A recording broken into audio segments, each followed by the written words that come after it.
السلام علیکم ورحمۃ اللہ وبرکاتہ۔ میں حکیم سید حبیب اللہ شاہ بخاری دعا خانہ ٹیکسلا کینٹ سے آپ کی خدمت میں حاضر ہوں۔ آج ہم بات کریں گے بیداری قند کے بارے میں، جس کو انڈین کوڈوز کے نام سے بھی پکارا جاتا ہے، اور اسی طرح سندھی کے اندر اس کو چوبن جڑی کے نام سے بھی پکارا جاتا ہے۔ بیداری قند ایک بیلدار پودے کی جڑ ہوتی ہے۔ اس کی جو شکل ہے زمین قند سے ملتی جلتی ہے، رنگ باہر سے سرخی مائل ہوتا ہے اور اندر سے یہ سفید ہوتی ہے۔ پاکستان، بھارت اور نیپال کے اندر یہ کثرت کے ساتھ پائی جاتی ہے۔ اس کے پتے عربی کے پتوں کے مشابہ ہوتے ہیں، اور یہ جڑ ہے یہ گولائی میں بھی ہوتی ہے، بسا اوقات مولی کی طرح لمبوتری بھی ہوتی ہے۔ یہی بیداری قند کی جڑ ہے، اس کو چھوٹے چھوٹے ٹکڑوں میں کاٹ کر سائے میں خشک کر دیا جاتا ہے۔ یہ ٹکڑے خشک شدہ جو ہیں وہ پنساری کی دکان پر عام سستے داموں دستیاب ہوتے ہیں۔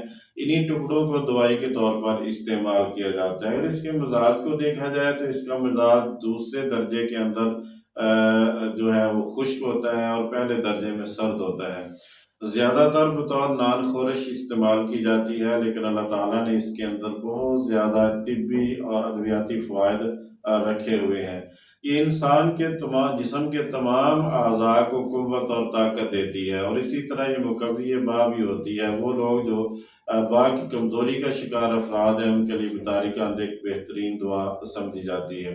اسی طرح یہ معدے کو طاقت دیتی ہے اور غذا کو ہضم کرنے کے قابل بناتی ہے۔ وہ لوگ جو معدے کی کمزوری کی وجہ سے بد ہضمی کا شکار ہو جاتے ہیں اور ان کی غذا جو ہے وہ جزوِ بدن نہیں بنتی، ان کے لیے بیداری قند کا استعمال بہترین ثابت ہوتا ہے۔ عورتوں میں وہ عورتیں جو اپنے بچوں کو دودھ پلاتی ہیں اور ہمیشہ وہ دودھ کی کمی کا شکار ہوتی ہیں، ان کے لیے بیداری قند کا استعمال بہترین ثابت ہوتا ہے کہ یہ دودھ کی افزائش میں پیدائش میں کافی زیادہ اضافہ کرتا ہے۔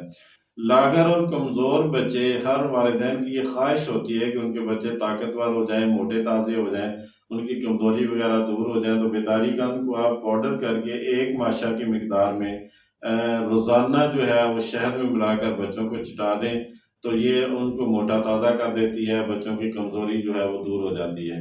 اسی طرح خشک بیداری قند کا سفور تنہا یا مناسب ادویات کے ساتھ ملا کر جریان میں، مرض جریان میں، یعنی مردوں کے اندر جریان منی کا جو مرض ہوتا ہے اس کے اندر استعمال کروایا جاتا ہے، اور ذوف باء کے لیے استعمال کروایا جاتا ہے۔ یہ بہترین رزلٹ ہے اس کا، اس مرض کے لیے استعمال کروانے کے لیے۔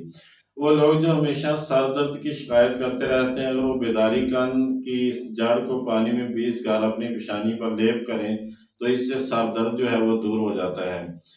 بیداری قند کا استعمال جریان، احتلام اور دوسرے امراض کے اندر بھی ہوتا ہے، اور اسی طرح یہ جسم کو موٹا تازہ کر دیتی ہے۔ طریقہ اس کا یہ ہے کہ 6 گرام کی مقدار میں آپ بیداری قند لے لیں، اور اسی طرح 10 گرام جو ہے وہ دیسی گھی لے کر اس کو دودھ میں، دونوں چیزوں کو دودھ میں ملا کر پی لیا جائے، تو اس سے نہ صرف یہ کہ انسان کی کمزوری دور ہو جاتی ہے بلکہ جسم موٹا تازہ ہو جاتا ہے۔ اس کی جو مقدار خوراک ہے وہ بھی 3 ماشا سے 6 ماشا یا 3 گرام سے 6 گرام تک اس کو استعمال کیا جاتا ہے۔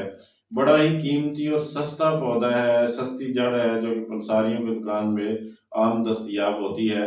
ہم اس کو استعمال کر کے ان امراض کے اندر بہت زیادہ فائدہ حاصل کر سکتے ہیں۔ یہ جتنی بھی ویڈیوز ہیں یہ فائدہ عام کے لیے بنائی جاتی ہیں۔ میں دوستوں اب آپ سے گزارش کروں گا کہ میرے یوٹیوب چینل کو سبسکرائب کریں، لائک اور شیئر کریں، اور بیل آئیکن کو دبا دیں تاکہ ہر نئی آنے والی ویڈیو آپ تک پہنچ جائے اور آپ اس سے استفادہ کر سکیں۔ اللہ میرا اور آپ کا حامی و ناصر ہو۔ السلام علیکم ورحمۃ اللہ وبرکاتہ۔